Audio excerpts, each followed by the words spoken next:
এই বিন সালমান পাক্কা ইবলিস। হ্যাঁ, খালি অজুহাত খালি বাইতুল্লাহ তওয়াফ কিভাবে বন্ধ করানো যায়। কিন্তু পৃথিবীবাসী দেখছে বাইতুল্লাহর তওয়াফ কোনোদিন বন্ধ হয় নাই, আর কিয়ামত পর্যন্ত হবেও না। সুবহানাল্লাহ বলবেন না? যখন ব্রিটিশ উস্তাদরে ধরে নিয়ে যায়, উস্তাদ আর শাগরিদের সম্পর্ক জান্নাত পর্যন্ত টিকে যাবে ইনশাআল্লাহ। এই সম্পর্ক দুনিয়ার জন্য না, এই সম্পর্ক আখিরাতের জন্য। যখন হুসাইন আহমদ মাদানী উস্তাদরে ব্রিটিশরা ধরে নিয়ে যায়, উনি নদীর কিনারে যায়, আমার নেওয়া লাগবে না, নিয়ে যা সাইরা দিছে। তো হুসাইন আহমদ মাদানী ছোট্ট বাচ্চা ঠান্ডা পানির মধ্যে লাফ দিছে, আমি আমার উস্তাদের লগে যাইতেছি। কয় না, তোরে উস্তাদের সাথে নিব না। যে জিহাদ মানেই হলো জঙ্গিবাদী, বলে কি বলে না? এই কথা দিয়ে ওরা আমারে কেমনে বেঈমান বানায়। যদি কোন জিহাদ মানে জঙ্গিবাদ, আমার নবীজি থেকে জঙ্গি ছিলেন। ওরা তো এই কথা বলেও দিয়েছে ইসলামের নবী মুহাম্মদ একটা সন্ত্রাস ছিল, জঙ্গি ছিল। নাউজুবিল্লাহ, জোরে বলেন। আরটি মিডিয়া সেন্টার, দেশ ও ইসলামের কথা বলে। আল্লাহ পাকের জিকির করনে ওয়ালার অভাব নেই, আল্লাহ পাকের দ্বীনি আলোচনা করনে ওয়ালার অভাব এই দুনিয়ায় নাই, আসমানে নাই, সাত জমিনের নিচেও নাই। সব জায়গায় আল্লাহ পাকের জিকির করনে ওয়ালা আছে, আল্লাহ পাককে স্মরণ করনে ওয়ালা আছে, রুকু করনে ওয়ালা আছে, সিজদা করনে ওয়ালা আছে। আপনারা যদি বুঝতেন দিল দিয়ে এই কথাটা, আল্লাহ পাক যেই পরিমাণ ফেরেশতা আসমানে বানায় রাখছে, কোন ফেরেশতা অবাধ্য হয় না। শুধুমাত্র মানুষ আশরাফুল মাখলুকাত অবাধ্য হয়। রাস্তার কুকুর অবাধ্য হয় না, মানুষ অবাধ্য হয়। যেই শুকর সবথেকে নিকৃষ্ট প্রাণী, এই শুকর অবাধ্য হয় না, মানুষ অবাধ্য হয়। পাখি একটাও কোনোদিন অবাধ্য আজ পর্যন্ত হয় নাই, মানুষ অবাধ্য হয়। ইন্নাল ইনসানা লাকাফুর, মানুষ বড়ই অকৃতজ্ঞ, বড় বেকা, বড় নাশুকরি।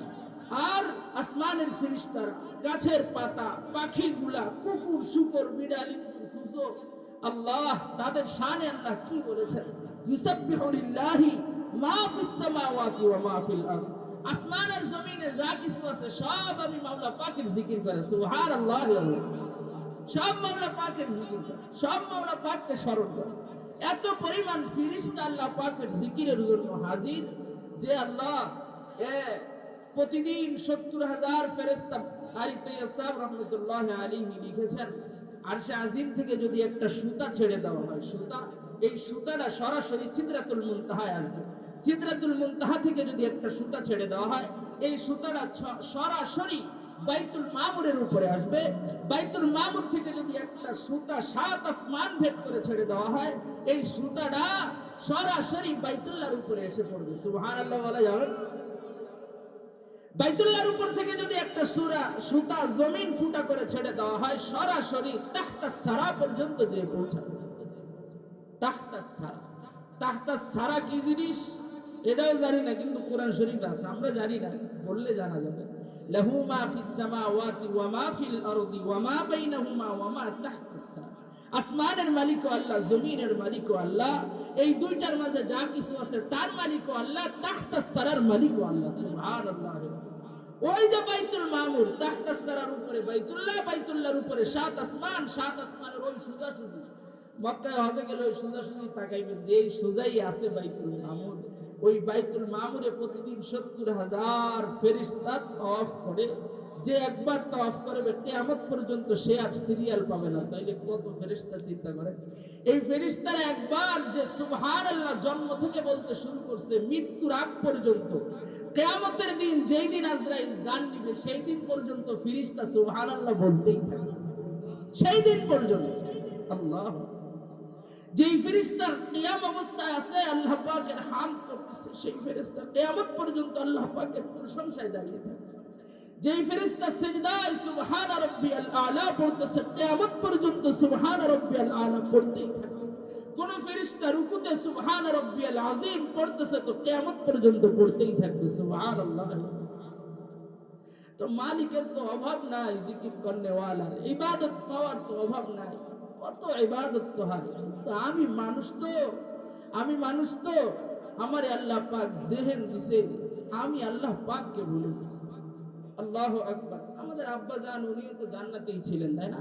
আদম আলাইহিস সালাম। আসলে আমাদের পুরাতন বাড়ির নামই হইল জান্নাত।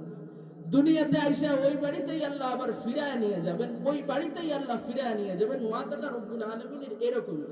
কুরআনুল কারীমে যেমন আসছে, ওয়াত্তাকু ইয়াওমান তুরজাউনা ফীহি ইলাল্লাহ, ওয়াত্তাকু ইয়াওমান তুরজাউনা ফীহি ইলাল্লাহ সুম্মা তুওয়াফা কুল্লু নাফসিন মা কাসাবাত ওয়া হুম লা ইউযলামুন। রব্বুল আলামিন বলেন, ওয়াত্তাকু ইয়াওমান তুরজাউন, ও আল্লাহর বান্দারা তোমরা ওই দিনকে ভয় করো, তুরজাউনা ফীহি ইলাল্লাহ, যেই দিন তোমাকে আল্লাহ পাকের কাছে ফিরায়া নিয়ে যাওয়া হবে। ফিরায়া নিয়ে যাওয়ার মানে কি? থাকার জায়গায় আবার যাওয়ার নাম ফিরে যাওয়া। আর যেখানে কোনোদিন যায় না সেখানে যাওয়া, সেখানের বেলায় ব্যবহার হয় যাওয়া। আর ফিরে যাওয়া যেখানে আগে ছিলাম পরিচিত জায়গা, ওই জায়গাটায় আবার যাওয়া, এটার নাম হলো ফিরে যাওয়া। রব্বুল আলামিন বলেন, ও বান্দা সেই দিনটা ভয় কর যেই দিন তোরে আমি ফিরায়া নিয়ে যাব। কোথায়? তুরজাউনা ফীহি ইলাল্লাহ, আল্লাহ পাকের কাছে ফিরায়া নিয়ে যাওয়া হবে। হ্যাঁ হ্যাঁ, আমি তো রূহের জগতের একজন রূহওয়ালা, আমি তো রূহের জগতের একজন সদস্য। রূহের জগতে আমি ছিলাম, মালিকের পাশেই আমি বাসিন্দা ছিলাম। হ্যাঁ, ওখান থেকে ওই রূহ এখনো আমার দিলের মাঝে আছে। দুনিয়ার জিন্দগিতে আসছি, জিসিম পাইছি, জিসিম জিসিম জিসিম শরীর। আমি কিন্তু জিসিমের নাম আমি না। আবার যখন কবরে চলে যাব, কোরআন আর হাদিসের বর্ণনা অনুযায়ী এই শরীর থাকবে না, সেই শরীর বড় হবে। হ্যাঁ, রূহ কিন্তু ওই রূহের জগতেরটাই থাকবে। রূহের জগতে আল্লাহর কাছে যেই রূহ, দুনিয়াতে সেই রূহ, কবরে যায় সেই রূহ, হাসরের ময়দানে সেই রূহ। রূহ কিন্তু একটাই, জিসিম ভিন্ন ভিন্ন। সহজে বুঝাইতে গেলে রব্বুল আলামিন আমাদেরকে চোখে আঙ্গুল দিয়া দেখায় দেয়, কিন্তু বান্দা বুঝবার চায় না। যেমন দেখবেন আমাদের এলাকায় কোনো মানুষ যদি ইন্তেকাল করেন, ইন্তেকাল করার সাথে সাথে আমরা যখন তার লাশটাকে দেখতে যাই, লাশটাকে যখন দেখতে যাই কি বলি? বলি আব্দুর রহমানের লাশ কোথায়, আব্দুর রহিমের লাশ কোথায়। আরবি শব্দ চুরি করে আমরা ব্যবহার করি। লাশ শব্দের অর্থ হলো আরবিতে লাশ, শাইউন। লা মানে না, লা ইলাহা ইল্লাল্লাহ মুহাম্মাদুর রাসূলুল্লাহ। এই যে লা মানে না, শাইউন মানে জিনিস, কোন জিনিস। লা শাইউনকে বাঙালি সেস্তে সেস্তে বানায় ফেলছে লাশ। এই যে যে লাশ, লা শাইউনের মানে হলো কোন জিনিস না। যে কই ওই আব্দুর রহমানের লাশ কোথায়? বলে এই যে আব্দুর রহমানের লাশ। প্রশ্ন হইলে তইলে আব্দুর রহমান কোথায়? আব্দুর রহমানের লাশ তো এই যে জানাজার খাটের মধ্যে শোয়ানো, কিন্তু আব্দুর রহমান কোথায় গেল? মুকাফফারে কুরাইশ যখন পয়গম্বরের কাছে প্রশ্ন করেছিলেন, ওয়াসআলুনাকা আনির রূহ কুলির রূহু মিন আমরি রাব্বি। আমি যে কত বড় রিস্কের মধ্যে আছি, আমি যে কত বড় ধরাশায়ী আমি ভাবি না কখনো। আল্লাহ পাকের বান্দাকে আল্লাহ তাআলা জবাব শিখায়া দিয়েছে। কুফারে কুরাইশ প্রশ্ন করছে, ওয়াসআলুনাকা আনির রূহ, হে নবী তারা আপনার কাছে রূহ সম্পর্কে জিজ্ঞাসা করেছে, আপনি বলে দেন কুলির রূহু মিন আমরি রাব্বি। হে নবী আপনি বলে দেন রূহ হলো শুধুমাত্র আল্লাহ পাকের একটা হুকুম, আল্লাহ পাকের একটা হুকুম। রূহের সম্পর্কে যদি কিছু বলা হয়, দুনিয়ার জেনারেল শিক্ষিতদের মাথার মধ্যে ঢুকবে, কিন্তু দিলের মধ্যে ঢুকবে না। কি লাগা জানেন? দুনিয়ার অবস্থা বড় খারাপ, চতুর্দিকে শুধু ফিতনা ফিতনা ফিতনা। পা থেকে নিয়ে শুরু করে মাথা পর্যন্ত ফিতনা। আমার ঘর থেকে নিয়ে শুরু করে আমার সমাজ পর্যন্ত শুধু ইহুদি খ্রিস্টানের কৃষ্টি কালচার। এমন কোন একটা জায়গা নাই যে জায়গায় ইহুদিদের ষড়যন্ত্র বর্তমানে নাই। এমন কোন জায়গা আপনি দেখাতে পারবেন না, প্রত্যেকটা জায়গায় ইহুদি খ্রিস্টানের ষড়যন্ত্র ঢুকে গেছে। তাদের কাছে ইলম কাকে বলে, তাদের কাছে জ্ঞান কাকে বলে? তাদের কাছে জ্ঞান বলা যায় যেটা ধরা যায়, যেটা ছোঁয়া যায়, যেটা যুক্তিতে ধরে, যেটা ল্যাবে নেওয়া যায়, যেটা পরীক্ষা করা যায়, এইটার নাম জ্ঞান।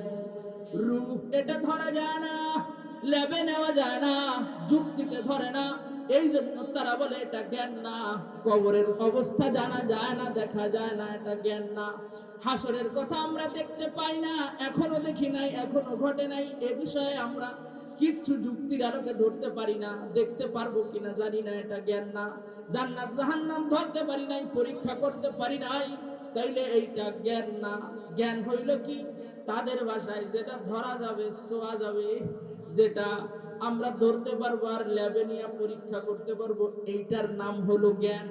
এর সাথে মিলাবেন কেমনি? এই জন্যই তো সারা দুনিয়াবাসীকে এই সংজ্ঞা শিখানোর কারণে আজকে যারা হাসর নিয়ে পড়ে, কবর নিয়ে পড়ে, কুরআন নিয়ে পড়ে, হাদিস নিয়ে পড়ে, এরা হইল জেনারেল শিক্ষিত যারা আছে আমাদের সমাজে, তারা এই সমস্ত শিখনেওয়ালা হুজুরদেরকে মূর্খদের কাতারে রাখি। কথা কি ঠিক কিনা? জোরে কোন তো একটু। হুজুররা হইল এই সমাজের সবচেয়ে মূর্খ। হুজুর কি বোঝে? হুজুর কি জানে? হুজুর কি পড়ছে? হুজুরের কত যুগ দৌড় আছে? হ্যাঁ ভাই, এটা আপনার ব্যাপার আলাদা, কিন্তু বাস্তবতাটা এমন। হুজুর শুধু কোরআন হাদিস নিয়ে পড়ছে, হুজুর জানে না হুজুর মূর্খদের কাতারের লোক। ওরা আমাদেরকে বলে, আমি একটা জিনিস খুঁজে পাইছি, সেটা হলো ওরা বলে যে বিজ্ঞান এটা আবিষ্কার করছে, অমুক দেশ থেকে এত কিলোমিটার, এত শত কিলোমিটার দূরে একটা অ্যান্টার্কটিকা আবিষ্কার করছে, সাগরের নিচে একটা জিনিস আবিষ্কার করছে, একটা জিনিস পাইছে। ওই জিনিসের আবিষ্কার, মঙ্গলের আবিষ্কার হয়েছে, চাঁদের আবিষ্কার হয়েছে। আবিষ্কার মানে কি ভাই? কতক্ষণ কেউ জানেন? আবিষ্কার করা মানে কি? হ্যাঁ, নতুন বানানো, তাই তো? নতুন করে উনি বানাইছে। আসলে বলেন তো, এই যে অ্যান্টার্কটিকা বানাইছে, ওর বাপ বানাইছে না ওর দাদা বানাইছে? বানানো আগের থেকেই ছিল, ও যে খুঁজে পাইছে, তাই না? কথা, আমার কথা কি বুঝতেছেন আপনারা? সাগরের নিচে বিশাল বড় একটা পাহাড় খুঁজে পাইছে, বিশাল বড় কিছু খুঁজে পাইছে, মঙ্গল খুঁজে পাইছে, বৃহস্পতি খুঁজে পাইছে, চাঁদের দেশ খুঁজে পাইছে। বিজ্ঞান পেপার পত্রিকায় সব জায়গায় লিখছে যে চাঁদ আবিষ্কার করা হয়েছে। আসলে আবিষ্কার করছে মানে ওর বাপদাদা বানাইছে? ওর বাপদাদা বানাইছে নাকি আল্লাহ বানায় রাখছে, ও যে খুঁজে পাইছে? তাইলে তো অনুসন্ধানকারী নাম দেওয়া দরকার, আবিষ্কারক নাম দেওয়া মানে পুরো পৃথিবীবাসীকে ধোঁকা দেওয়া হচ্ছে, ঠিক কিনা জোরে বলে? ধোঁকা দেওয়া হচ্ছে। দুনিয়ার মিডিয়াগুলো আমাদেরকে অন্ধ বানায় ছাড়ছে, দুনিয়ার মিডিয়াগুলো অন্ধ বানায় ছাড়ছে। ইসলামের মধ্যে ধরাধরি নাই, মারামারি নাই। আজকে সিরিয়ায় 2011 সাল থেকে 2021 সাল পর্যন্ত প্রায় 15 লক্ষ নিরীহ মানুষকে এই সিরিয়া, এই ন্যাটো জোটে আমেরিকা মিলে মারছে, আসাদ বাহিনী মিলে মারছে। আমেরিকায় অস্ত্র বানায়, অস্ত্রটা কেমন ভাবে চলবে, এটা ঠিক আছে কিনা পরীক্ষা করবে কোথায়? মুসলমানের দেশে যায়। অস্ত্র ঠিক মতো চলে কিনা পরীক্ষা করবে কোথায়? আফগানিস্তানে চলো। অস্ত্র ঠিক মতো চলে কিনা, এই অস্ত্র বাজারে ছাড়া যাবে কিনা, বিশ্ব বাজারে চলবে কিনা, অস্ত্রের পরীক্ষা কোথায় যায় করবা? অস্ত্রের পরীক্ষা চলো ফিলিস্তিনে যায় করি। ওরা সব এক হয়া ওদের উদ্দেশ্য হাসিলের জন্য ওরা অস্ত্র পরীক্ষা করে, আর মুসলমানদেরকে খালি খালি মারে।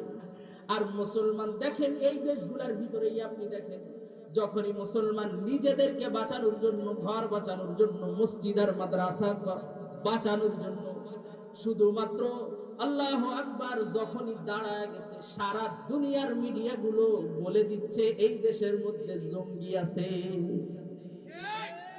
এই দেশের মধ্যে জঙ্গি আছে।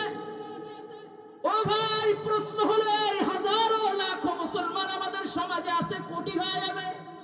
যেই মুসলমান এই কথা বলে জিহাদ নামে সন্ত্রাস, জিহাদ মানে সন্ত্রাস, সব মুসলমান এই কথা বলতে পারে, বলেও, স্বীকারও করে, বিশ্বাসও করে, প্রচারও করে যে জিহাদ মানেই হলো জঙ্গিবাদী। বলে কি বলে না? এই কথা দিয়ে ওরা আমারে কেমনে বেঈমান বানায়, যদি কোন জিহাদ মানে জঙ্গিবাদ। আমার নবীজি থেকে জঙ্গি ছিলেন। ওরা তো এই কথা বলেও দিয়েছে ইসলামের নবী মুহাম্মদ একটা সন্ত্রাস ছিল, জঙ্গি ছিল। নাউজুবিল্লাহ, জোরে বলেন। আমি মুসলমান তাদের কথায় তাল দিছি, কোরআন হাদিসের কথায় তাল দি নাই। আমার এলাকার মাদ্রাসার বড় মুহাদ্দিস মুফতি সাহেবের কথায় আমি তাল দি নাই। আমি ইমাম সাহেবের কথায় তাল দি নাই। আমার মডেল, আমাকে সভ্যতা কে শিখাবে, আমাকে সৌন্দর্য কে শিখাবে, আমার জীবন পরিচালনা করা কে শিখাবে?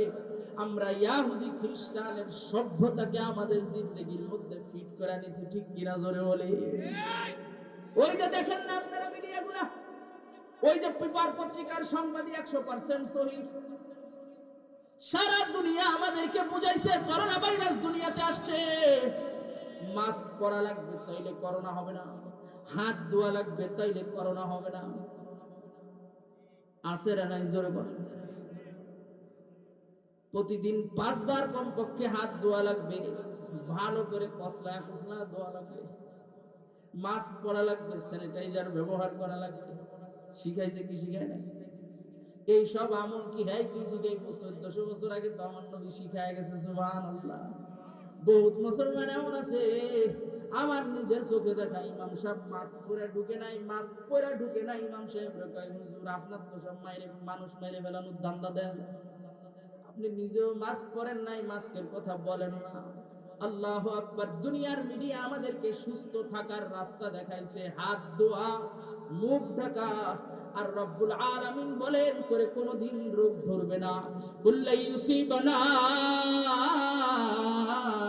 ইল্লা মা কাতাবাল্লাহু লানা। আল্লাহু আকবার, জোরে বলে। আল্লাহ পাকের হুকুম ছাড়া কোনো রোগ সামনে আগাইতে পারে না, কাউরে ধরতে পারে না। আল্লাহ পাক বলেন ওরে ধর তো ধরে, আল্লাহ পাক বলেন ছাড় তো ছাড়ে।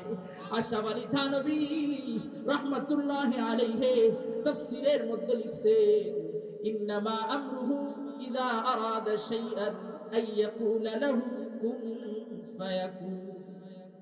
আল্লাহ পাক বলেন যখন তিনি কোন ইচ্ছা করেন কোন কাজ করবে, তো রব্বুল আলামিন বলেন কুন, এ বান্দা এই কাজটা তুই হয়ে যা, কুন তুই হয়ে যা। আশরাফ আলী থানভী সুন্দরভাবে কথাটা লিখছেন, আমার মালিক কত বড় জাত ওয়ালা মালিক, কত বড় কাদের মালিক। আমার লগে কোন কাপ নুন পেশ কি, সবাই কয় না, মুখ বুঝে রেছে দোস্ত আমার, কাপ নুন পেশ কোন? আশরাফ আলী থানভী বলেন কাফ নুনের সাথে মিলার আগে আল্লাহ পাকের হুকুম বাস্তবায়ন হয়ে যায়। আল্লাহু আকবার, বলে বলে। কাফ নুনের সাথে মিলতে যাই সময় লাগে, কাফ নুন পেশ কোন, এই কাফ নুনের সাথে মিলা পারে না, তার আগেই আল্লাহ পাকের হুকুম বাস্তবায়ন হয়ে যায়। সারা দুনিয়ারে ঘাড় ধরে ওয়া রাখছে, ঘরে তো বাইরে যেতে পারবি না, দোকান খুলতে পারবি না, অফিস আদালতে যেতে পারবি না। আল্লাহ পাক যদি চান সারা দুনিয়াকে আল্লাহ তাআলা একদিনের মধ্যে ধসা দিতে পারেন, এই ক্ষমতা কার আছে? ও দুনিয়াবাসী, এই করোনা দেখে বুঝো নাই? করোনা দেখে বুঝো নাই? আল্লাহ পাকই সব কিছু করে। বিজ্ঞান বলে না না, মাস্ক থাকলে আর ধরে না। ওয়াজটা করতে শিখছি, হাত ধুলে আর হবে না করোনা ভাইরাস। ফাও কথা কয়ে লাভ আছে? বাঙালি জাতি যে অবস্থা, ইউরোপ আমেরিকা আমাদের থেকে খুব সতর্ক, মাইরা হয়ে লাইছে না, সব সব শোয়াই ফেলছে। আর আমাদের দেশে আল্লাহু আকবার, মানুষের কোনো খেয়াল ধ্যান নাই, বেহুশ মাদহুশ। কই আমাদের দেশে কয়জন মরছে করোনায়? যে কয়জন মরছে দেখাবেন, তার চেয়ে তো প্রতিদিন এসে বেশি মরে। মরে কিনা গো? মরে। তো বাইরে আমি বুঝাইতে চাইতেছি যে সারা দুনিয়ার মিডিয়া গুলো আমাদেরকে ভুল ভুল বুঝায়, মিথ্যা কথা বুঝায়। আর আমরা সব আমরা দুনিয়ার ক্ষেত্রে, চলার ক্ষেত্রে, সভ্যতার ক্ষেত্রে, সব কিছুর ক্ষেত্রে মডেল বানায় নিছি হলো ইউরোপ আমেরিকা।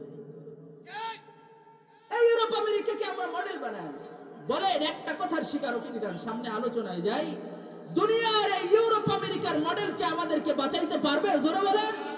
সবাই বলে না বাঁচাইতে পারবে, শুধুমাত্র কোরআন আর হাদিস আমাদেরকে বাঁচাইতে পারবে, ঠিক কিনা? জোরে বলেন। আল্লাহু আকবার। নবীজি তো বলে গিয়েছেন, তারাকতু ফীকুম আমরাইন লান তাদিল্লু মা তামাসসাকতুম বিহিমা কিতাবাল্লাহ ওয়া সুন্নাহ সুন্নাতা রাসূলি। কথা কইতে গেলে অনেক কথা এসে যায়, কথার নাম লতা। বাংলাদেশে দেখবেন স্লোগান হয় কোরআন মানে কোরআনের আলো, ঘরে ঘরে জালো। কইনি তারা জোরে কোন বলে, বলে কিনা? এখন এক কথা এটা ঠিক, আর এক কথা এটা বেঠিক। যদি নিয়ত থাকে যে কোরআন মানব, কোরআন মানার মধ্যে নবী মানার কথা আছে না নাই? জোরে বলে। কোরআন মানার মধ্যে নবী মানার কথা আছে না নাই? এই অর্থে যদি বলা হয় কোরআনের আলো ঘরে ঘরে জানো, তাইলে কথা ঠিক আছে। কিন্তু আমার এই ছোট্ট জীবনে 27 বছর, আজকে 7 তারিখ, 27 বছর 8 দিন আমার বয়স হয়েছে। এরটুক জীবনে আমার উস্তাদ কিন্তু ফারুককে একসময় পড়ছি আমি, ইলিয়াস জাহানাবাদী সাহেব আমার উস্তাদ, ইদ্রিস সাহেব আমার উস্তাদ, আব্দুর রহমান সাহেব আমার উস্তাদ, আব্দুর রশিদ সাহেব হুজুর আমার উস্তাদ। আমার উস্তাদের সাথে কিছুক্ষণ আগে দেখা হয়েছে। ইলিয়াস জাহানাবাদী সাহেব চিনেন না আপনার হুজুরে? হুজুর কালকে বৈকালীন মাহফিল হুজুরের আহলিয়া শুনতেছেন, আমাদের আম্মা জান শুনে বলতেছে আপনার ছাত্র ওয়াজ করতেছে, আপনার কেমন লাগতেছে? এই কথাটা বলার সময় হুজুরের চোখে পানি আসছে, আমি কেবল দেখে আসছি হুজুর আসছেন এখানে। কথাটা বলার সময় উস্তাদের চোখে পানি আসছে। আমি হুজুরকে বললাম, হুজুর আপনার কি মনে আছে আমার নিয়ে আপনি স্বপ্ন দেখছিলেন আমরা মক্কায় গেছি? হুজুর বলে মনে আছে। পরে হুজুর এই মাত্র আমার একটা দোয়া শিখিয়ে দিয়েছেন, দোয়াটাও বলে দিই। হ্যাঁ, আল্লাহুম্মা বাল্লিগনি ইলা বাইতিল হারাম। এখনো পর্যন্ত বাইতুল্লাহ যাইতে পারি নাই। এক আল্লাহর বান্দা সব কিছু ব্যবস্থা করে ফেলছিল, কিন্তু করোনা নামক গজব এসে আর হয় নাই। ওদিকে বিন সালমান যেই তাল শুরু করছে, ডাইন হাত বাম হাত আর এক হাত আছে, এটার নাম কি বলতো? হুজুর। তাইলে হাত কয়টা? 3 হাত। ডাইন হাত বাম হাত আর অজু হাত। এই বিন সালমান পাক্কা ইবলিস, হ্যাঁ খালি অজু হাত খেয়ে বাইতুল্লাহ তওয়াফ কিভাবে বন্ধ করা যায়। কিন্তু পৃথিবীবাসী দেখছে বাইতুল্লাহর তওয়াফ কোনোদিন বন্ধ হয় নাই, আর কিয়ামত পর্যন্ত হবেও না। সুবহানাল্লাহ বলবেন না? কোনোদিন বাইতুল্লাহর তওয়াফ বন্ধ হবে না। যখন করোনার সময় যখন পুরা বাইতুল্লাহে ঢোকা সম্পূর্ণ নিষেধ, তখনও পৃথিবীবাসী দেখছে রব্বুল আলামিনের হুকুমে একদল পাখি বাইতুল্লাহর উপর দিয়ে এমন ভাবে তওয়াফ করতেছে। দেখেন না আপনারা? কে কে দেখছে? আল্লাহু আকবার। সাক্ষী আছে। হুসাইন আহমদ মাদানী রহমতুল্লাহ আলাইহি একদিন খেজুর খাইতেছে, খেজুর, এই মদিনার খেজুর। আল্লাহু আকবার। এই খেজুর আর জমজমের পানি খেলে খিদা এমনি নিবারণ হয়ে যায়। তো মদিনার খেজুর খায়া আটিটারে চাবাইতেছে। আটি খুব শক্ত, আমি অনেকক্ষণ ধরে চাবায়া ফেসতে পারি না, অবস্থা রেখে দিয়েছি। আল্লাহু আকবার।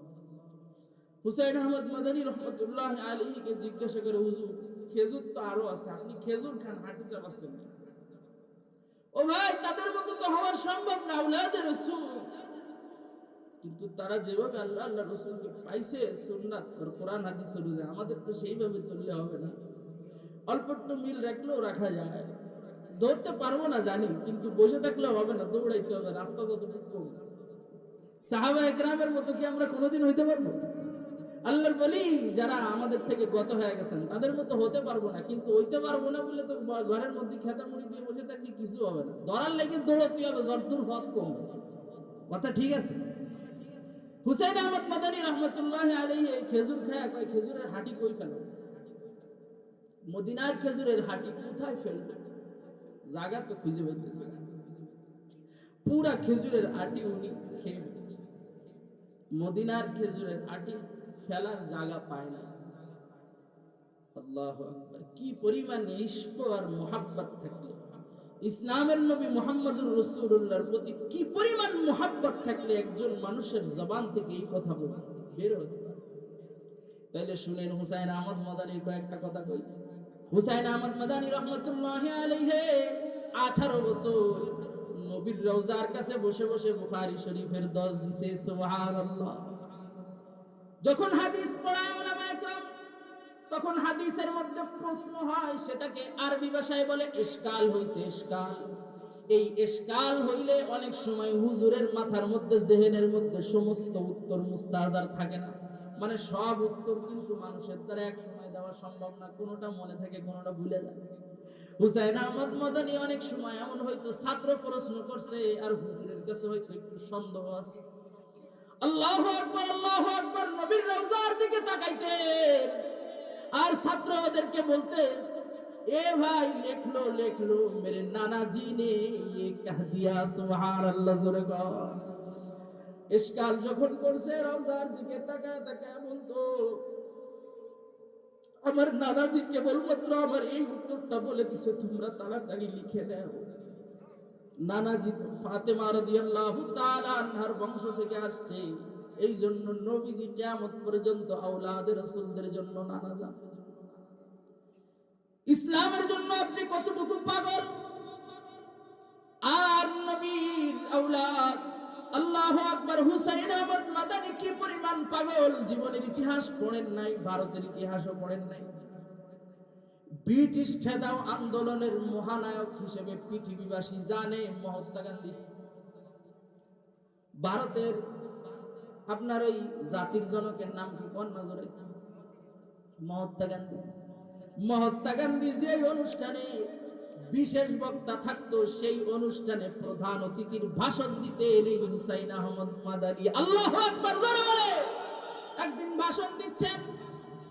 ভাষণ দিচ্ছেন হুসাইন আহমদ মাদানী, আলেম, আসমানের ইলম দিলের মধ্যে, কোরআনের ইলম দিলের মধ্যে। আল্লাহু আকবার, আল্লাহ পাইতে সহজ হয়। হাদিসের ইলম দিলের মধ্যে দাম আর মাকাম কি পরিমাণ বাড়ছে, কি পরিমাণ বাড়ছে। একজনে পচা ডিম মারছে, আগের জমানায় কেরোর গায়ে কেউ যদি পচা ডিম মারতো তাইলে এটা অপমান বোধ করতো। হুসাইন আহমদ মাদানী বক্তৃতা দেয়, পচা ডিম হুজুরের গায়ের মধ্যে যখনই মারছে। আল্লাহু আকবার। হুসাইন আহমদ মাদানী রহমাতুল্লাহি আলাইহি বলেন, তাড়াতাড়ি ওরে ধরে একটা চড় দাও। আস্তে করে একটা চড় দিলেও দাও, কিন্তু বক্তবৃন্দ চিন্তা করছে এখন উত্তম মাধ্যম দিলে অনুষ্ঠান নষ্ট হয়ে যাবে, থাক ওরে পরে ভালো করে বানানটা দেব, বানানটা বড় করে হবে। ওরে গ্রেফতার করছে, 3-4 মিনিট পরে উনি ছটফট করতে করতে জায়গায় ইন্তেকাল করেছে। সবাই হুজুরের কাছে এসে কয়, হুজুর বুঝলাম না তো, আপনি কিছু বললেন না, আমরাও কিছু বললাম না, কিন্তু ইন্তেকাল করলো কেন, মারা গেল কেন? হুজুর বলেন, বুঝলা না, আমি তোমাদেরকে বলেছিলাম ওরে একটা চড় দাও, বিচারটা হয়ে যাইতো, কিন্তু তোমরা যখন বিচার করলে না, আসমানের মালিক আল্লাহ নিজের কুদরতি ভাবে বিচার করে দিছে। मैं आशिक मौला हो मेरे इश्क निराला, इस जुमला जहां जिसकी तजल्ली से उजाला, इस जुमला जहां जिसकी तजल्ली से उजाला। হুসাইন আহমদ মাদানী রহমতুল্লাহি আলাইহি বহুত বড় ওলি, ওনার মাধ্যমেই আল্লাহ পাক এই পুরা ব্রিটিশ খেদাও আন্দোলনকে সফল করেছেন। ব্রিটিশ যদি এই দেশ থেকে না যাইতো, বাংলাদেশ হইতো না, পাকিস্তান হইতো না, আফগানিস্তান হইতো না। ওনারে এটা শিখাইছে কে? ইতিহাস যদি আপনারা অল্প একটু জানতেন, 200 বছর ব্রিটিশরা আমাদের দেশে, আমি যে এলাকার থাই, যে এলাকায় আমি বর্তমানে থাকি নারায়ণগঞ্জে, যে এলাকায় আমি খাদেম, ওই এলাকার নাম হলো গোদনাইল। কি নাইল? গোদনাইল কোথা নাইছে? কয় গোদনাইল নামটাও রাখছে ব্রিটিশরা, মানে হইল গুড নীল। কি নীল? গুড নীল। মানে ব্রিটিশরা গাদার মতো নীল চাষ করাইতো। আপনারা জানেন দাদাজি? জানেন আপনারা? আগের জমানায় গুড নীল, নীলের চাষ করাইতো, গাধার মতো খাটাইতো আমাদেরকে এই ব্রিটিশরা, এই ইংরেজরা। তো যখন আমাদেরকে গাধার মতো খাটাইতো, ভালো নীল যে এলাকার হইতো, এর কইছে যে এই এলাকার নীল খুব ভালো, এই জন্য কইছে গুড নীল। সেই গুড নীল থেকে এমন হয়ে গেছে গোদনাইল। বুঝে আসছে? এই যে গোদনাইল, ওরা আমাদেরকে শুধু শাসনই করতো, শুধু শোষণই করতো, শুধু নির্যাতনই করতো। কে বাঁচাইলো? আল্লাহু আকবার। উলামায়ে দেওবন্দ, এই কওমি মাদ্রাসা, প্রথম মাদ্রাসা এই ভারতবর্ষের। কিভাবে? ব্রিটিশরা যখন এই দেশে আসছে, তখনও লক্ষ লক্ষ মাদ্রাসা ছিল, লক্ষ লক্ষ আলেম ছিল, লক্ষ লক্ষ হাফেজে কোরআন ছিল।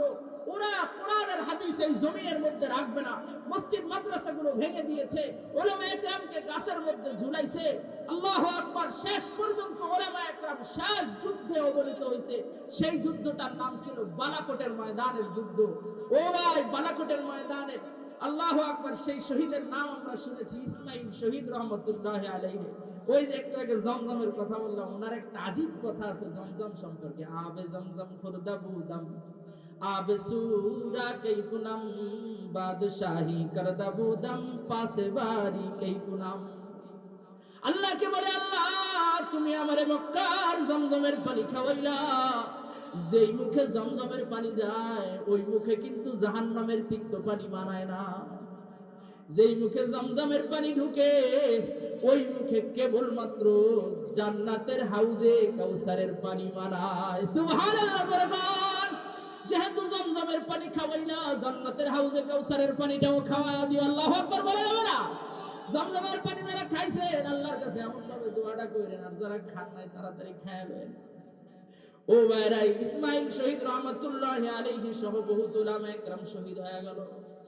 শুধুমাত্র কাসেম নানুতুবি রহমতুল্লাহি আলাইহি ওই ময়দান থেকে আহত অবস্থায় ফিরে আসলেন। ব্রিটিশরা তো সব শেষ করে দিছে, কি করা যাবে? আবারও এই দেশকে মুক্ত করা লাগবে, আবারও এই দেশকে মুক্ত করা লাগবে। আশিকানে রাসূল ময়দানে নামলেন, মাদ্রাসা বানাইলেন।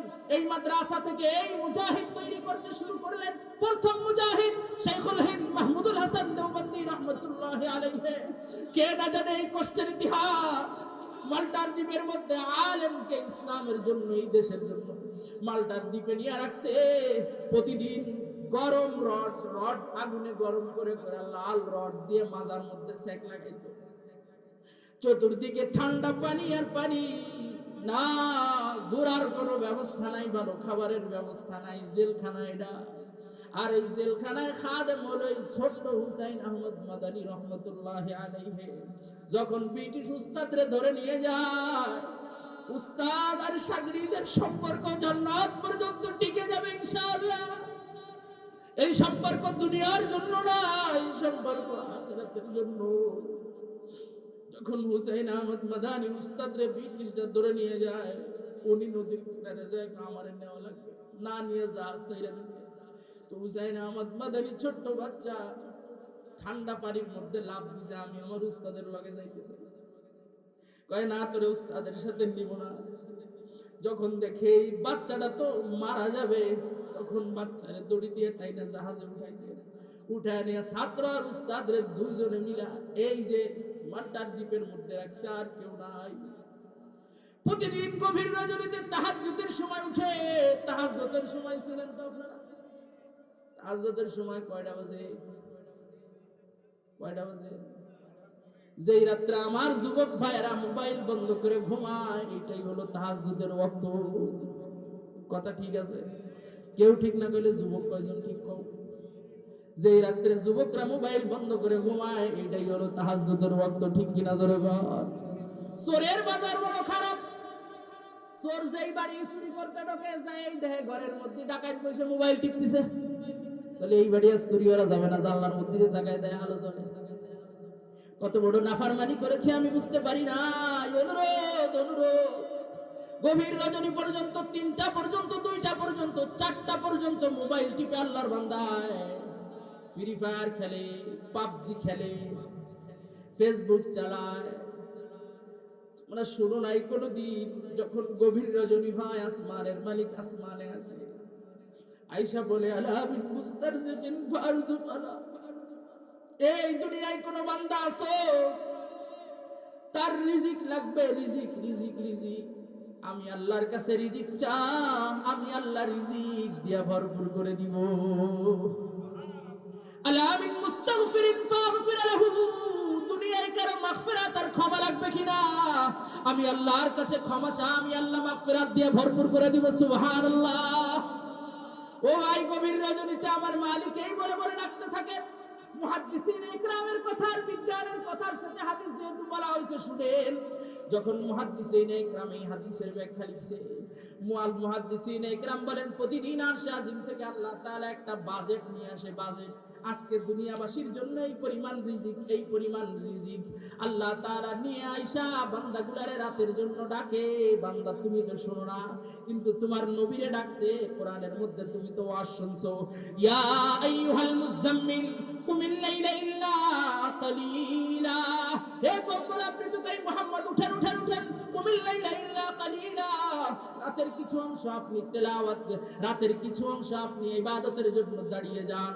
হ্যাঁ হ্যাঁ, নবীজিরে তো এই কথা বলেছে তুমি জানো, হাদিসের মধ্যে এই কথা আসছে তাও তুমি জানো। রব্বুল আলামিন প্রতিদিন আসমানে আসে একটা বাজেট নিয়ে, কিন্তু আশ্চর্যের কথা হলো এই দুনিয়ার সৃষ্টির শুরু থেকে, মানুষ সৃষ্টির পর থেকে, দুনিয়ায় মানুষের বিচরণ সৃষ্টির পর থেকে, শুরু হওয়ার পর থেকে যতদিন আল্লাহ আসমানে আয়েশা যেই পরিমাণ বাজেট নিয়ে মানুষে ডাকছে, আজ পর্যন্ত কোন বাজেট আল্লাহ আবার আরশে আজিমে ফিরায় নিয়ে যায় না। সুবহানাল্লাহ বলবেন না? যেই পরিমাণ বাজেট নিয়ে আসছে, তার থেকে আশ্চর্যের কথা হলো আজ পর্যন্ত কেউ ওই বাজেট শেষ করতে পারে নাই, কিয়ামত পর্যন্ত পারবেও না। কিন্তু এই বাজেট কি করে? দুনিয়ার তোমরা তো নিতে পারো নাই মোবাইল দেখছো, তোমরা তো নিতে পারো নাই সিনেমা দেখছো, তোমরা তো নিতে পারো নাই মদের আড্ডার মধ্যে রাত কাটাইছো, তোমরা তো নিতে পারো নাই দুনিয়ার হিসাব কিতাব দিয়ে রাত কাটায় ফেলছো, তোমার তো নেওয়ার সুযোগ হয় নাই 2 রাকাত নামাজ পড়ে আল্লাহ পাকের কাছে হাত তুলবে, তৌফিকটা তোমার হইল না। এত রিজিক কি করবে? মুহাদ্দিসিন একরাম বলেন পুরা বাজেটটাকে আল্লাহ তাআলা সমুদ্রের মধ্যে ফালা দেয়। সমুদ্রে কোটি কোটি প্রাণী আছে যাদের হাজার হাজার কোটি কোটি টন খাবার প্রত্যেক ওয়াক্তে লাগে। আল্লাহ পাক আরশে আজিমের যেই বাজেট প্রথম আসমানে আমাদের জন্য নিয়ে আসে, আমরা নিতে পারি নাই, শেষ করতে পারি না, আল্লাহ তাআলা ওটাই সমুদ্রের মধ্যে ফেলে দেয়।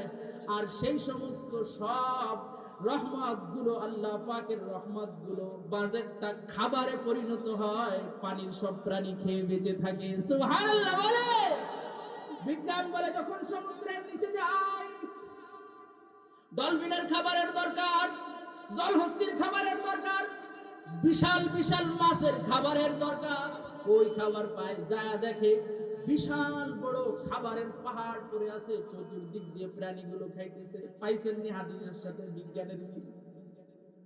ও ভাই, এই জন্যই বলি তাহাজ্জুদের ওয়াক্ত চিনি না।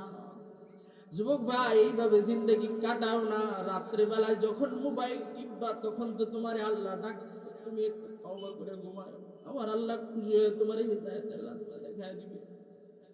হিদায়াতের চাবিকাঠি তো আর হুজুর কাছে নাই, নবীর কাছেও আল্লাহ দেয় নাই। ইব্রাহিম আলাইহিস সালাম আব্বাজান রেওয়াজ করে, আব্বাজান ইয়া আবাতি ইন্নী ক্বাদ জাআনি মিনাল ইলম মা লাম ইয়াতিকা ফাত্তাবি'নি আহদিকা সিরাতান সাবিয়্যা। ও আব্বাজান, আমি আসমানি ইলম নিয়ে আপনার কাছে আসছি। মা লাম ইয়াতিকা, যে ইলম আপনাকে দেওয়া হয় নাই। ফাত্তাবি'নি, সুতরাং আপনি আমার অনুসরণ করেন। আহদিকা সিরাতান সাবিয়্যা, আমি আপনার সন্তান হিসেবে, আলেম হিসেবে, সন্তান হিসেবে ওয়াজ করি না, আলেম হিসেবে ওয়াজ করি। আমি তো আপনারে হিদায়াত ঢুকা দিতে পারবো না। আহদিকা সিরাতান সাবিয়্যা, জান্নাতের সোজা রাস্তাটা আমি দেখায় দিতে পারবো। ও যুবক ভাই, তুমিও যখন রাতের বেলা ঘুমাইবা কমপক্ষে তওবাটা করো। মোবাইলের পিছনে 3 ঘন্টা সময় দিলাম, মালিকের জন্য 5 মিনিট ওযু করে নামাজের কাতারে নামাজের জন্য দাঁড়া আল্লাহর কাছে চাইবা। তুমি যতটুকু সময় মোবাইল টিপে, এতটুকু সময় কতজন জিকির করে আল্লাহর ওলি হয়ে যাইতেছে, কতজন এতটুকু সময় কোরআন তেলাওয়াত করে সওয়াবের পাহাড় বানায় ফেলতেছে। আর তুমি কুলুর বলদের মতো পাপসির পিছনে আছো। কুলুর বলদ চিনো? কে কে কুলুর বলদ চিনেন দেখি? কি আজীব কথা, কয়েকজন মুরব্বী ছাড়া কেউ চেনে না। একজন যুবক ভাই আছে, কুলুর বলদ, কুলুর বলদ চেনেন?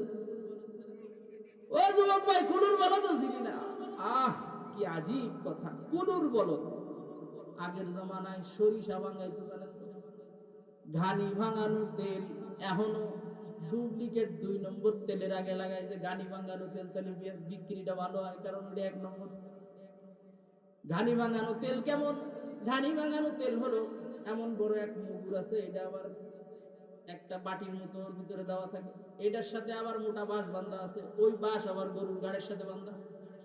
গরুর চোখের মধ্যে পট্টি লাগায় সাইরা দেয়, আর গরু ঘুরতেই থাকে ঘুরতেই থাকে ঘুরতেই থাকে। এই জন্য বলে কুনুর বলদ। কিরে তুই তো কুনুর বলদ, অমুকটা হাসাইসার দিয়ে দিলি, কথায় কথায় কয় না, কিন্তু কুনুর বলদের তর্জমা। এটা হলো কুনুর বলদ। মুরব্বী দাদাদের কাছে জিজ্ঞাসা করবেন, আগের জমানার মানুষের কাছে, এই যে কুনুর বলদ। তো গরু যখন হাঁটে আর স্বপ্ন দেখো, ও আমি 1000 মাইল দূরে চলে যাচ্ছি, কয়েক ঘন্টা ধরে সোহে পট্টি বান্ধা খালি হাঁটতেছে আর হাঁটতেছে, হাঁটতেছে আর হাঁটতেছে, আর চিন্তা করে আজকে মালিকের থেকে কত দূরে চলে যাইতেছে, আমি মক্কা শহর জয় করে ফেলতেছি, বহুত দূরে চলে যাইতেছি। আল্লাহু আকবার। যখন ওর চোখ খুলে দেয়, শয়তান দেয় যে জায়গায় দাঁড়ানো, গরু দেহে জায়গায় দাঁড়ানো, এক আগত গাড়ি। কোন তো এই যে এত স্বপ্ন দেখছে, হ্যার কি সাইরানা পয়সার লাভ হয়েছে? লাভ হয়েছে হলো ওই কুলুর কুলুর মোবাইল আর ফেসবুক আর ফ্রি ফায়ার আর পাবজি নিয়ে যারা পড়ে আছে, সব কুলুর বলদ। কেমনে? এই যে অ্যাপস গুলো, এটা বানাইছে কে? তুমি বানাইছো? কিটা বানাইছে? ওই ইহুদি খ্রিস্টান, ওই ব্রাজিল থেকে বানাইছে, ওই আমেরিকা থেকে বানাইছে, ওই চীন থেকে বানাইছে, ওই মালয়েশিয়া থেকে বানাইছে এই অ্যাপস গুলো। তুমি যত টাকা, হাজার হাজার লক্ষ লক্ষ টাকা এটার পিছনে খরচ হবে, তোমার সাইরানা পয়সার লাভ নাই। সব লাভ হলো ওই কুলুর। ও হলো কুলুর, তুমি হলো বলদ। এবার বুঝছেন না? জোরে কোন কথাটা ঠিক কিনা? জোরে কোন না ভাই?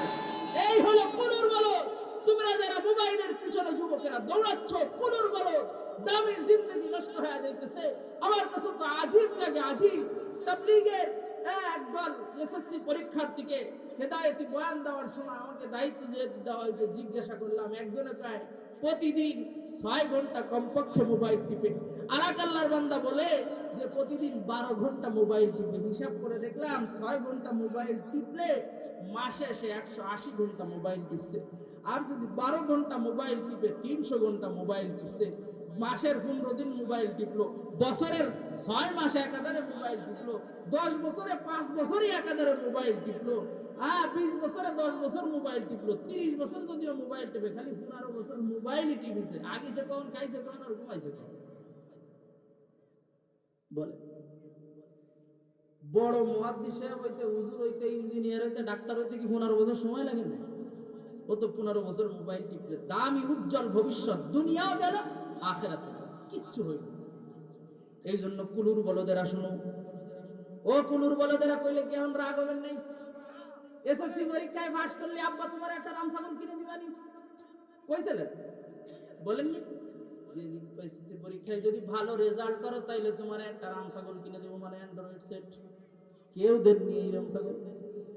এই রামছাগলটা সব সময় খালি দাবড়ানোই লাগে, ঠেলাই লাগে। কেমনে বুঝাইতাম ভাই? আপনার সন্তানকে আপনি কি কিনে দিচ্ছেন? আপনি তো মুরব্বী, আগের জামানার মানুষ। কুসুর জহরিন হযরত আলী রাদিয়াল্লাহু তাআলা আনহু জীবনের একটা সংজ্ঞা বলেছেন। সংজ্ঞাটা শুনেন, সুরুরু শাহরিন নুজুমু বাহরিন গুমুমু দাহরিন কুসুরু জহরিন দুখুনু কবরিন। জিন্দেগীর একটা সময় শুধু আনন্দ আর আনন্দ, কোনো টেনশন নাই। লুজুমু মাহরিন, বিয়া করছেন, বউরে মোহর টহর দিয়ে আর এক আনন্দ।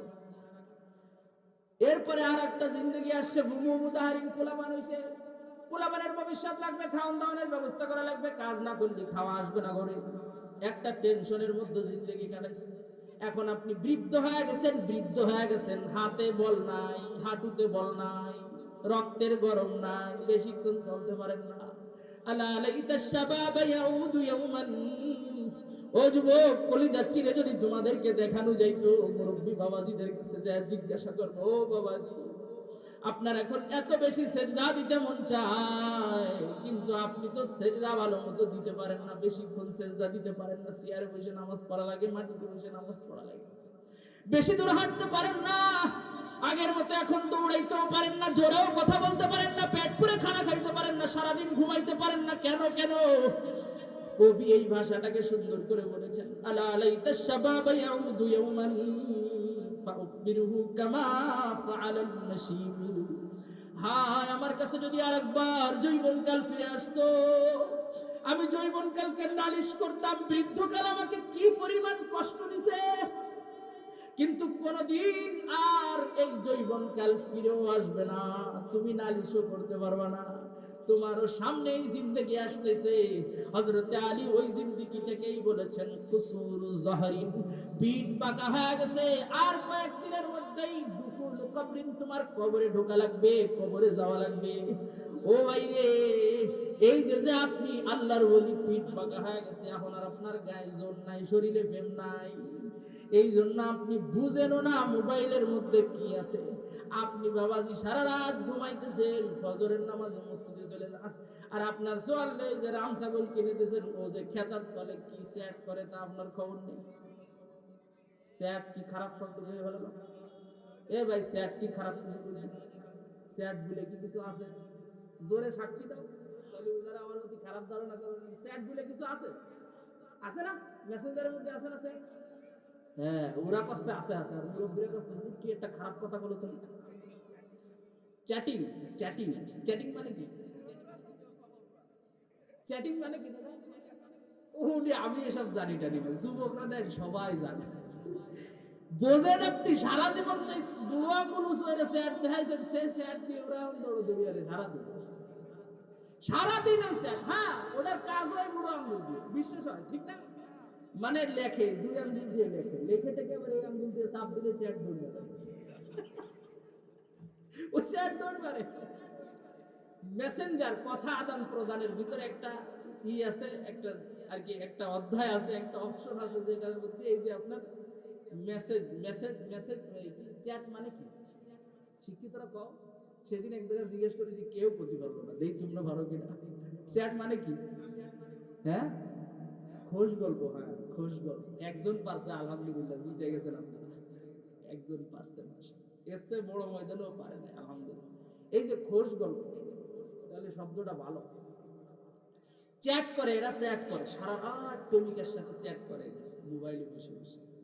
24 ঘন্টার খবর নাই, ছবি ফাটানো যায়, ভিডিও ফাটানো যায়, দেখা যায়, ভিডিও কল দেওয়া যায়, বহুত সিস্টেম আছে, আবার অডিও কল দেওয়া যায়, খালি নেট থাকলেই সারছে। এই যে চ্যাট করলো আপনার সন্তান সারা রাত, আপনি যে এসএসসি পরীক্ষার পরে খুশিতে সোয়ালে কিনে দিয়েছেন এক রাম ছাগল, আপনার খবর নাই, জাহান্নাম বানাইতেছে, জাহান্নাম। ও আপা জানেরা, সন্তানকে একটু বুঝায় শোনায় মোবাইল থেকে ফিরায় রাখেন, ওর উজ্জ্বল ভবিষ্যৎ হয়ে যাবে। এই ক্যান্সার তো মাদ্রাসার ছাত্রদের মধ্যেও যেমন ঢুকছে, স্কুল কলেজে তো ঢুকছে। আল্লাহ পাক আমাদের পুরা জাতিকে, উম্মাকে হেফাজত করেন, আমিন জোরে বলেন। এর ক্ষতির থেকে হেফাজত করেন, এর উপকারী দিকগুলো আল্লাহ পাক আমাদেরকে নেওয়ার তৌফিক দান করেন, আমিন কর না। তাহলে সোয়াল যদি ভালো রেজাল্ট করে, ভালো জায়গায় উত্তীর্ণ হয়, ভালো কিছু করে, মোবাইল কিনে দিবেন না। বলবেন যে আব্বু তোরে তো মোবাইল কিনে দিতি 26,000 লাগতো, 30,000 লাগতো, তোরে আর কয়েকটা ব্যবস্থা করে আমি তোরে মদিনা জিয়ারতের জন্য পাঠায় দেই। সুবহানাল্লাহ। আপনাদের এই এলাকায় আমার এক ছাত্র ভাই আছে, নাম করলে অনেকে চিনা লাগবে। কালকে রাত্রেও তার সাথে দেখা হয়েছে, জিজ্ঞাসা করলাম দোস্ত তোরে দেখাতে একটা কথা মনে পড়ে গেল। কি কথা? তোর বাবার অনেক টাকা আছে, তোর বাবাই তোরে 1 লক্ষ টাকা দিয়া বলছিল মদিনা জিয়ারতে যাবি নাকি মোটরসাইকেল কিনবি। ওই ছেলে কয় মোটরসাইকেল কিনে দাও, পরে যাবানি মদিনা জিয়ারতে। সেই মোটরসাইকেল আজ সেই 2013 সাল থেকে এখনো পর্যন্ত চালায়। জিজ্ঞাসা করলাম মদিনায় কি তোর এখনো যাওয়ার সুযোগ হয় নাই? গতকাল রাত্রেই জিজ্ঞেস করছি, তাজা আওয়াজ। বলে হ দোস্ত, যাবো ইনশাআল্লাহ। ও ভাই, মদিনা যাওয়ার সুযোগ তোর বাবাই দিল, তাও তুই গেলি না। এই জন্য সন্তান তো বুঝে না, ওর বুদ্ধি হয় না, এককেল মারি উঠে নাই। আপনি বাপ মোটরসাইকেল আর মোবাইল কিনে না দিয়া, কম্পিউটার কিনে না দিয়া, আপনি মদিনায় জিয়ারতের জন্য সন্তানকে পাঠিয়ে দিয়ে ইসলামের মুহাব্বত দিলের মধ্যে ঢুকে যাবে। আমার উস্তাদ একটু আগে মদিনা পর্যন্ত যাওয়ার জন্য দোয়া শিখায়া দিলেন। ও আল্লাহ, আপনি আমারে তাড়াতাড়ি করে মদিনায় পৌঁছে দেন। আল্লাহুম্মা বাল্লিগনি ইলা বাইতিল হারাম। আমি যখন নাহবে মীর পড়ি, ফখরের জন্য না, আমি আল্লাহর ওলিও না, আমি বড় গুনাহগার, আমি বড় গুনাহগার, আমার গুনাহের কোনো অভাব নাই। কিন্তু হুজুরের ওই ইতিহাসটা যখনই আমার মনে পড়ে, আমার 2 চোখ দিয়ে অজান্তেই পানি পড়ে, আনন্দের পানি। হুজুর হঠাৎ করে, আমার ছাত্র ভাইরাও সাক্ষী আছে, হুজুর ডাক দিয়ে গায়ে ইসমাইল এইদিকে, কি হুজুর বসা, দুই হুজুরের নাম মনে আছে, সেনহাটি হুজুর আর আমাদের সেনহাটি হুজুর আমার উস্তাদ নাবির পড়েছি হুজুর আর ইলিয়াস শাহ হুজুর। দুই হুজুর বসা, সাথে আর এক হুজুর ছিল, খেয়াল নাই, সম্ভবত রূপসা হুজুর গালেবান। তিন হুজুরে আমার হুজুর ডাক দিয়ে কয় দিকে নাহবেবির রুমের সামনে ফারুকিয়া মাদ্রাসা। আমি গেছি, কই তোর মোবাইল দে, কই তোর মোবাইল দে। আসলে ওই সময় আমার কাছে মোবাইল নেই, তার আগেও ছিল পরেও ছিল, মাঝে মাঝে নিয়ে আসতাম শয়তানি করতে। হুজুরে কয় তোর মোবাইল দে, আমি কই হুজুর মোবাইল নেই। ওদের তো ছাত্ররা মনে করিছে ইসমাইল আজকে তো রিসে বানানটা দেবে। আমিও তো ভয়তে কাঁপতেছি, কি ব্যাপার মোবাইল নেই, হুজুর মোবাইল চাচ্ছে আবার কোয়ান্তে দিয়ে ফেলালো। আসলে তো নেই, কিন্তু কি দেখো। আমি বলি হুজুর মোবাইল আমার কাছে নাই। হুজুর বলে আসলে তোর কাছে মোবাইল নাই আমি জানি, কিন্তু রাতের বেলায় আমি একটা স্বপ্ন দেখেছি লগ্ন। হুজুর বলে হাজারো ওয়াকে আছে আমল আপনাদেরকে দিয়ে যাব। নবীজির স্বপ্ন দেখছে, নবীজি বলেন শয়তান লা ইয়াতামাসসালু বি মান রাআনি ফিল মানাম ফাকাদ রাআনি। যে আমারে স্বপ্ন দেখলো সে সরাসরি আমারে দেখছে। সুবহানাল্লাহ। কেন? শয়তান আমার সূরত ধরতে পারে না, শয়তান আমার সূরত ধরতে পারে না। এই স্বপ্নটা সরাসরি আল্লাহর পক্ষ থেকে বান্দাকে দেখানো হয়। সুবহানাল্লাহ। আপনাদের যদি বোঝানো যাইতো নবীজির স্বপ্ন দেখার কি মজা, নবীজির স্বপ্ন দেখার কি মজা, তাইলে আপনারা বুঝতেন কি মজা। স্বপ্ন দেখার জন্য আমল করেন, পাগল করা হন, স্বপ্ন দেখবেন। স্বপ্ন সম্পর্কে বহুত কথা আছে, কিন্তু বিজ্ঞান স্বপ্ন মানে না। আবার এই স্বপ্ন উম্মতের স্বপ্ন দলিল হিসেবে পেশও করা যাবে না, শুধু আলোচনা করা যাবে, এটা শরীয়তের কোনো দলিল না। তো যাই হোক, হুজুর আমারে কয় মোবাইল দেন, নেই হুজুর মোবাইল, হুজুর মোবাইল নাই। ওর হুজুর কয় আসলে তোর কাছে মোবাইল নাই এটা আমিও জানি। উস্তাদ বলতেছেন আজকে রাত্রে স্বপ্ন দেখি আমার আব্দুল্লাহ লাইবা, তোদের আম্মা জানার আমি আর তুই পাঁচজনে মিলে হয়েছি। কোন হুজুরের জবান থেকে যদি ছাত্র এই কথা শুনে কেমন লাগতে পারে। এই জন্য বলি উস্তাদ ছাত্রের সম্পর্ক জান্নাত পর্যন্ত যেন যায়। আমিন বলবেন না একটু? হুজুর কয় আমরা মক্কা থেকে বাইতুল্লাহর তওয়াফ শেষ করে আমরা যাচ্ছিলাম, যাওয়ার পথে সবাই আমরা উটের পিঠে। তো আমি বলতেছি ইসমাইল তাড়াতাড়ি তোর মোবাইলটা বাইর করে একটু ভিডিও কর, ছাত্রদেরকে নিয়ে দেখাবো। ওই যে মোবাইল বাইর করে ভিডিও করে, এই জন্য তোর কাছে মোবাইল চাইছি, মোবাইলটা বার করে একটু ভিডিও কর। এরপরে তোরে আমি মক্কায় কি জন্য যেন পাঠাইলাম, আর তুই আমরা মদিনার দিকে চলে গেলাম। আর লাইবার আম্মু এসে বলতেছে নামাজের সময় হয়ে গেছে, উঠেন উঠেন তাড়াতাড়ি। ঘুমটা ভেঙে গেল, স্বপ্নটা আর শেষ হয় নাই। হুজুরের আজকে তাই দোয়া চাইলাম, হুজুর এখনো মক্কা মদিনায় যাইতে পারি নাই, দোয়া করে।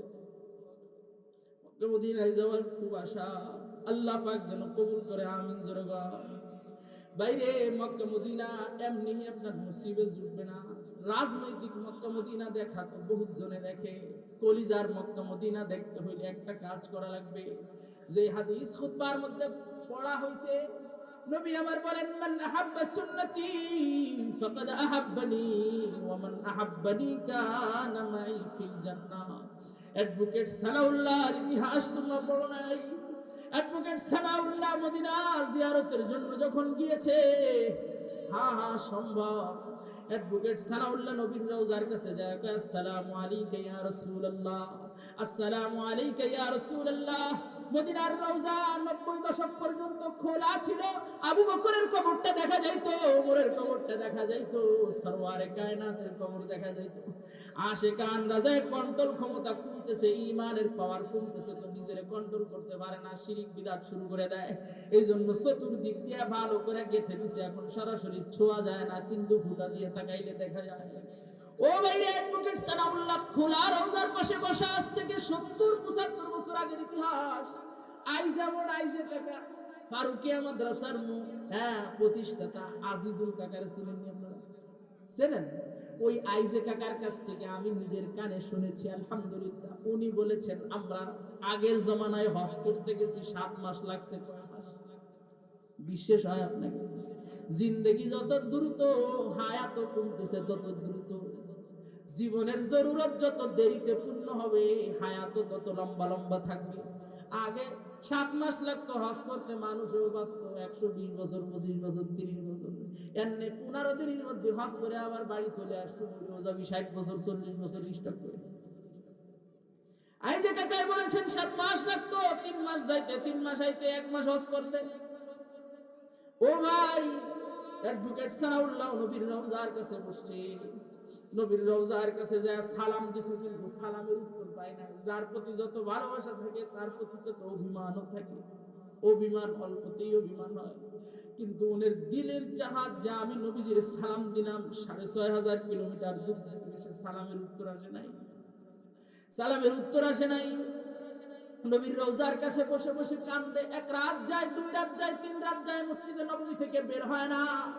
ও সাধারণ ইলম যারা শিখেছো তোমরা, তোমাদের দিলে এই কথা ঢুকবে না, মাথায় এই কথা ধরবে না। 3 দিন হিসাব পায়খানা না করে না খায় কি রে থাকে। আমাদের মাযহাবের ইমাম আবু হানিফা রাহমাতুল্লাহি আলাইহি 14 দিন মদিনার জমিনে থাকছে। মক্কা মদিনা মিলে 14 দিন থাকছে, 14 দিন। আল্লাহু আকবার। কাফেলাকে রেখে বলে আমি চলে যাচ্ছি। কয় হুজুর রাইখা চলে যান কেন? কয় আমার ইস্তেন্দায় চাপ দিছে। আমি পুরা মদিনার জমিনের মধ্যে এমন কোন জায়গা খুঁজে পাই না যেখানে ইমাম আবু হানিফা ইস্তেন্দা করার জন্য বসবে। আমার তো জানা নাই সরওয়ার কায়নাতের কদম কোথায় পড়ছে, আমার তো জানা নাই নবী কোথায় কোথায় বসছে, আমার তো জানা নাই। হাদিসের কিতাবের মধ্যে পড়েছি উমরে ফারুক মরুভূমির মধ্যে শুয়ে থাকতো, কোন খেজুর গাছের নিচে শুয়ে থাকতো, কিন্তু আমি তো এখন জানি না সেই জায়গাটা কোনটা। ওই জায়গা যদি আমি পেশাব করি, বাথরুম করি, তাহলে তো আমার জানা নাই, আমারও জানতে বিয়াদবি হয়ে যাবে। যেহেতু 14 দিন পরে ইস্তেন্দার চাপ দিছে, বিজ্ঞানে কি প্রমাণ করতে পারবো 14 দিন ধরে পেশাব পায়খানা না করে থাকে? 14 দিন পরে যখন ইস্তেন্দার চাপ দিছে, আর মদিনার জমিনে থাকা যাবে না, আমি রওনা দিলাম, বাহিরে যে ইস্তেন্দা করা লাগবে। এটা সম্ভব। আরো বলতে মনে আঁকে আছে আমাদের হিন্দুস্তানের আলেম, আল্লাহু আকবার, মক্কা মদিনায় যে এমন আশেক আছে, যেই সে আশেক না সুন্নাতের পাগলের আশেক, পা দিয়ে মদিনার জমিনে হাঁটবে সহ্য হয় না। বর্তমানেও আপনারা যাবেন, বালি এত গরম, এত গরম, ওই বালির উপর দিয়ে খালি পায়ে জুতো পায়ে দিয়েও হাঁটা যায় না, বালি লাগলে মনে হয় যে পুড়ে যাচ্ছে। সেই বালির উপর দিয়ে হাঁটু দিয়ে হাঁটতো আর বলতো পার কদম কোথায় রাখবো, সবার কায়নাত পা যেখানে রাখছে আমিও রাখলাম, বিয়াদবি হয়ে যাবে। কি জন্য দিলের মধ্যে ইসলামের প্রতি, ইসলামের নবী মুহাম্মাদের প্রতি এত মোহাব্বত আর ভালোবাসা ঢুকছে? কারণ খুঁজে বের করেন, কারণ খুঁজে বের করেন, পাওয়া যাইবেন ইনশাআল্লাহ। তো যাই হোক, অ্যাডভোকেট সানাউল্লাহ নবীর রওজার কাছে যে সালামের উত্তর পায় না, অভিমান করে 3 দিন চলে গেছে। 3 দিন চলে গেছে। 3 নাম্বার দিন রাত্রের বেলায় পাগলের মতো আল্লাহু আকবার নবীজিরে শুধু সারা দিন বলে ইয়া রাসূলুল্লাহ, আমি তো অ্যাডভোকেট মানুষ, আলেম না। আপনারা কি মনে করেন জান্নাতে যাওয়ার জন্য কি আলেম হওয়া শর্ত? ও ভাইজানেরা, জান্নাতে যাওয়ার জন্য আলেম হওয়া শর্ত না, মুফতি হওয়া শর্ত না, মুহাদ্দিস হওয়া শর্ত না, ইলম অর্জন করা শর্ত না। তবে হ্যাঁ, এগুলো শিখলে আল্লাহর পথে উঠতে সহজ হয়, উম্মতের রাস্তা দেখানো যায়, আল্লাহ তাড়াতাড়ি পাওয়া যায়। কিন্তু এটা জান্নাতে যাওয়ার একমাত্র মাধ্যম না, এবং জান্নাতে যাওয়ার জন্য শর্ত না। শর্ত কি? ইন্নাল্লাযীনা আমানু ওয়া আমিলুস সালিহাতি কানাত লাহুম জান্নাতুল ফিরদাউসি নুজুলা। আল্লাহু আকবার, জোরে বলেন। জান্নাতুল ফিরদাউস সর্বোচ্চ জান্নাতের ঘোষণা আল্লাহ তাআলা দিয়েছেন। ইন্নাল্লাযীনা আমানু ওয়া আমিলুস সালিহাত, বান্দার মধ্যে ঈমান আছে আর আমলে সালেহ আছে। যার মধ্যে ঈমান আর আমলে সালেহ, সৎ আমল থাকবে, সে জান্নাতুল ফিরদাউস যেতে পারবে, সে জান্নাতুল ফিরদাউস যাইতে পারবে। নবীর রওজার কাছে বলে ইয়া রাসূলুল্লাহ, ৬৫০০ মাইল দূরে থাকতাম, কোনদিন দস্তরখান ছাড়া খাবার খাই নাই, কোনদিন আমি দাঁড়িয়ে কুষ্টির নিচে কাটি নাই। ও ভাই, কোন মসলা আমাদের সমাজে দেখাইতেছে বুঝি আসে না। যারা আহলে হাদিস, এরাও হাদিস মানি কয়া হাদিস বিরোধী কাজ করে। আমার মসজিদের এক মুসল্লিরে ধরলাম খামসায়া, হ্যাঁ আমার কাছে এসে হাদিস লিখে নিতে, তো আমি হাদিস জের জবর সারা লিখছি, লেখা এবার কয়ে এটার জের জবর লাগাইবা, তর্জমা করে দিবা। আশ্চর্য ব্যাপার হলো, আল্লাহর বান্দার দাড়ি নাই কিন্তু উনি আলে হাদিস। আমি জিজ্ঞাসা করলাম, ভাই বলেন তো, এটা আমার বড়রাও এমন প্রশ্ন করছে, আমি ওইটা শিক্ষা করছি, কই বলেন তো ক্লিন শেভ করা কোন সহিহ হাদিসে আছে ভাই করে দেন। এরপরে দিন তার এই মসজিদে আসেন, আর এক মসজিদে নামাজ পড়তে চলে যায়। এই হলো হাদিস মানা দল, এই হলো হাদিস মানা দল। করিসা ক্লিন শেভ কিন্তু উনি হাদিস মানে। ও পাগল, হাদিসে আসছে আফুল লুহা ওয়াফুশ শাওয়া, তুমি দাড়িকে ছেড়ে দাও, কত দূর ছাড়বা? নাভি পর্যন্ত হয়ে গেল দাড়ি কাটা যাবে, এটা হলো মাসালা। আসারুস সাহাবা আর ফুকাহায়ে কেরামের দিকে তাকাইলে এখন এক মুষ্টির হুকুম আছে। আসারুস সাহাবা, সাহাবায়ে কেরাম এক মুষ্টির উপরে কাটতেন। নবীজিরে না দেখে কি এক মুষ্টির উপরে কাটছে? কাটে নাই। এক মুষ্টির নিচে ফুকাহায়ে কেরামের ফতোয়া, এক মুষ্টির নিচে চাউল পরিমাণও যদি কেউ দাড়ি কাটে তাইলে সেটা দাড়ি হবে না, ক্লিন শেভ করলেও যেই গুনাহ, এক মুষ্টির নিচে চাউল পরিমাণ কাটলে একই গুনাহ। মাসালাটা কি বুঝিয়েছে আপনাদের ভাইরা? ইয়া রাসূলুল্লাহ, আমি তো মদিনা বাংলাদেশের জমিনে থাইকা কোনোদিন দাড়ি কাটি নাই, ক্লিন শেভ করি নাই, দস্তরখান ছাড়া খাবার খাই নাই, বাম পা দিয়ে মসজিদের মধ্যে কোনোদিন ঢুকি নাই, অজান্তে ডান পাও দিয়া বাথরুমেও ঢুকি নাই। এগুলো সুন্নাত কিনা বলেন? সুন্নাত অনুযায়ী জিন্দেগি কাটাইছি ইয়া রাসূলুল্লাহ, বিসমিল্লাহ ছাড়া খাবার খাই নাই। আপনার নবী আপনার তরিকা অনুযায়ী কোনদিন আমি আপনার সুন্নাত ছাড়া, দোয়া ছাড়া খাবার খাই নাই, খাবারের ভুল ধরি নাই। ও ভাই, এইগুলো বলে আর রাত্রে বেলা 3 নম্বর দিন রাত্রে যখন ঘুমাইছে, ঘুমানোর পরে ঘুমের ভিতরে দেখে আল্লাহু আকবার, সরওয়ারে কায়নাত মুহাম্মদুর রাসূলুল্লাহ সাল্লাল্লাহু আলাইহি ওয়াসাল্লাম অ্যাডভোকেট সানাউল্লাহর সামনে আইসা সালামের উত্তর দিয়া স্বপ্নের মধ্যে বুকে জড়ায় ধরছে। রুখসার সে বুরকা কে যারা পর্দা উঠা দো, লিল্লাহি মুঝে হুসনে খুদা দাদ দিখা দো, লিল্লাহি মুঝে হুসনে খুদা দাদ দিখা দো।